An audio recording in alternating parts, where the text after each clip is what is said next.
Ramon Dias exalta trabalho, elogia Seba e também o Campeonato Brasileiro. Vamos falar também sobre Gabriel Peck. Assumiu a artilharia e olha, é a melhor temporada da carreira. E é o artilheiro do Vasco na década. Mas o Leandro Pedro Voaden colocou que o cara foi expulso. Que lambança, hein? Vamos falar também sobre Jair Rossi fora. Quem serão os escolhidos de Ramon Dias, a má fase de Praxedes e também vamos trazer o lance do gol do nosso Matheus Vital, do pênalti do Matheus Vital. Tava impedido ou não tava? Olha aí a imagem, parece que a arbitragem acertou. Isso e muito mais, a partir de agora, no nosso Comentaléu Vascaíno. Então você já sabe, né? Sobe a vinheta.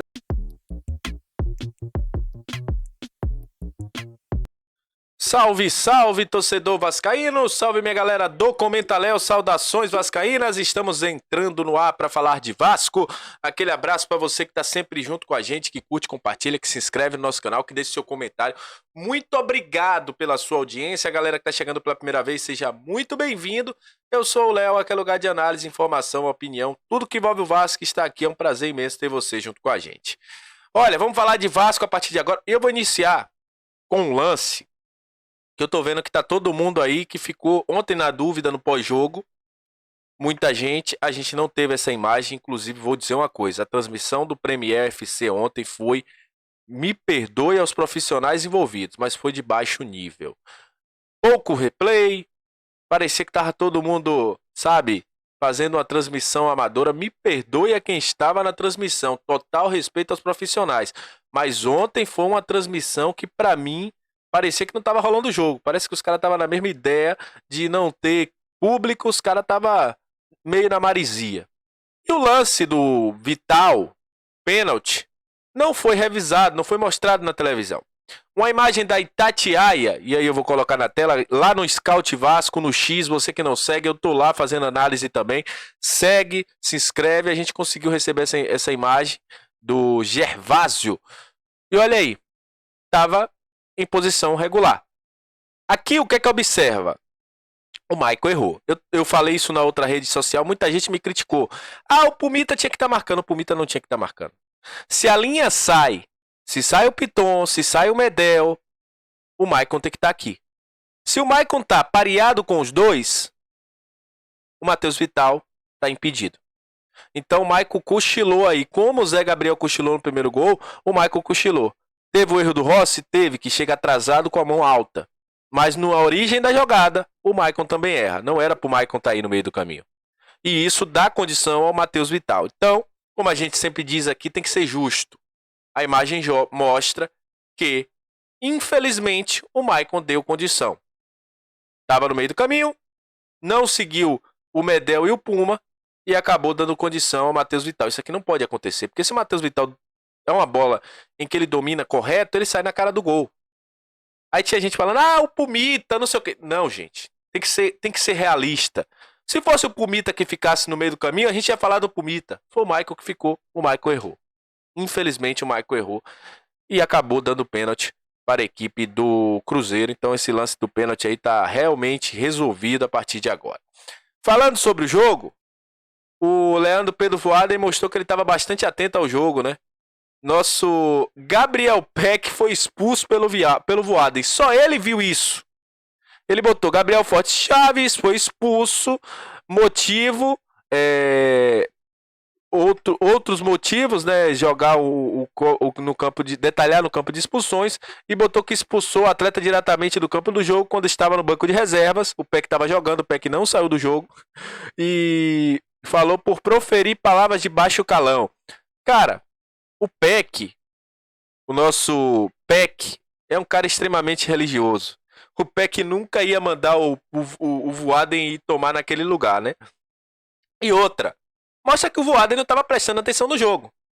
Como é que ele expulsa o 31 e bota na súmula que expulsou o 11? Pô, Voaden, não dá, né? Só mostra que você não estava prestando atenção. Falando mais sobre o Peck se tornou o maior artilheiro da década. Alcançou aí Germancano, passou Germancano e passou Nenê. dados da galera da Scout Vasco e fica muito próximo de superar a marca de Moraes, porque o Moraes é o sub-23, né, segundo o Garoni, que tem mais gols, né, 15 gols em 2026. Se o PEC fizer mais um gol, ele vai empatar com o Moraes, sendo o cara que mais fez gols, né, em 2023. Então, você tá vendo aí, essa informação é importante. O PEC é o artilheiro do Vasco no ano. O PEC hoje, querendo ou não, tem um hate no PEC. Muita gente não gosta do PEC por causa de outras temporadas e também de algumas tomadas de decisões erradas que ele tomou durante esta temporada. Mas não dá pra não dizer que o PEC não é importante, cara. Não dá. Você tem uma ideia, o PEC passa o Germancano, que fez 22 gols na década, desde 2021. Desde 2021, o Nenê tem 19 gols, segundo a Estúdio Vasco. E o PEC chega a 26. É um jogador que está crescendo, é um jogador que está evoluindo. E é como o Marcelo Cabo falou ao Futebolaço. Se o PEC melhorar essa tomada de decisão, o PEC vai ser um dos grandes jogadores do futebol brasileiro. Precisa melhorar a tomada de decisão.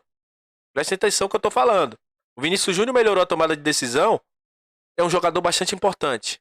Se o PEC conseguir ajustar essa tomada de decisão, ele será um baita jogador, porque ele tem qualidade, tem velocidade, mas ainda erra um pouco na tomada de decisão. Mas mostra que é um jogador importante pro Vasco hoje. Não à toa, o cara tem 14 gols e 5 assistências, 19 participações em gol no Vasco este ano. Falando também sobre Ramon Dias, falando sobre o jogo, Ramon Dias foi só elogios ao PEC, ao time do Vasco e ao Seba. Como você está vendo aí a imagem do Ramon Dias, né? Não é a imagem que ele fez a entrevista coletiva, mas ele falou sobre o Sebades, que é um cara que está se adaptando ao futebol, que é muito perigoso, que criou chances, mas infelizmente não fez o gol. Elogiou o Seba. Falou sobre o Campeonato Brasileiro, que é um campeonato muito disputado, e como ele falou, briga para ser campeão, briga para não cair, e elogiou o trabalho dele. E aí eu vou dizer uma coisa, ele foi correto. Ele disse o seguinte: quando eu cheguei aqui, o Vasco tinha 9 pontos, era o último colocado. Conseguimos chegar a 41 pontos. Quem quiser jogar contra o Vasco vai ter que lutar. E ainda disse o seguinte: imagina se estamos desde o início dessa jornada. Eu falo isso direto, né?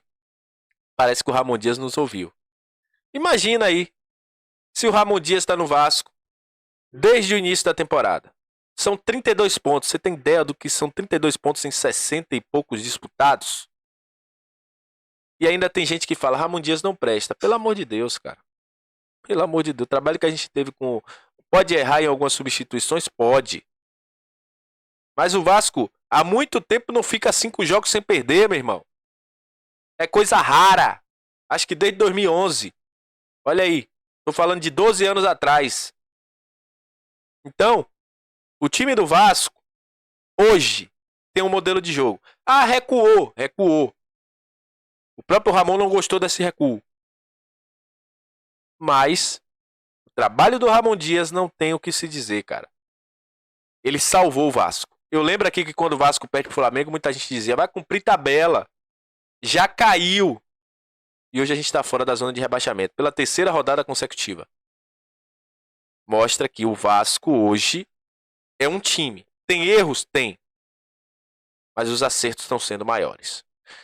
E falando sobre o jogo contra o Atlético Paranaense, teremos a volta de Paulo Henrique, mas não teremos nem Rossi, que foi expulso. A pior, o Rossi tá liberado, né? Porque o Pedro Voaden lá botou que o expulso foi o Gabriel Peck, mas ele deve consertar. Até o momento que eu tô gravando aqui não consertou.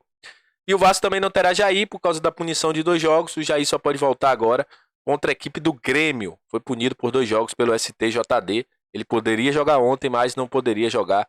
Não pode jogar nem contra o Atlético Paranaense, nem contra a equipe do Corinthians na próxima terça-feira. O Vasco deve viajar amanhã, chegar a Curitiba, fazer os seus trabalhos e buscar um resultado importante. Amanhã é dia de secar o Bahia, viu? Sexta-feira.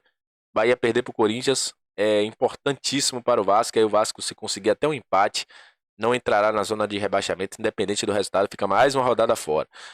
É isso, cara. Temos que buscar